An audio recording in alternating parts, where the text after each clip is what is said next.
this?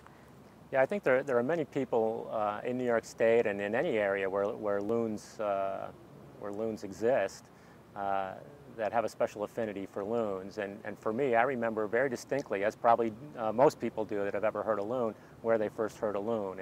And I was on a week-long hiking trip in the middle of the Adirondacks, deep in the woods when I was a young teenager.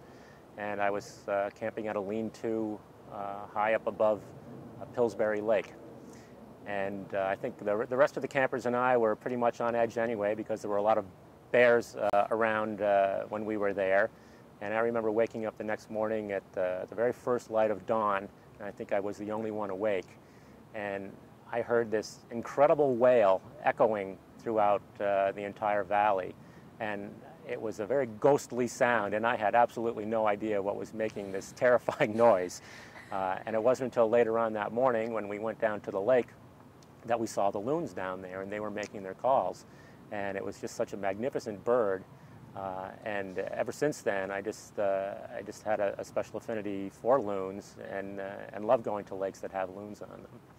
I also remember once when I was canoeing on Cranberry Lake, I actually was canoeing among the loons as they were fishing and got to see a loon swim underneath the canoe, and I was just so amazed at how adept they are at swimming, because these are a bird that can barely walk on land.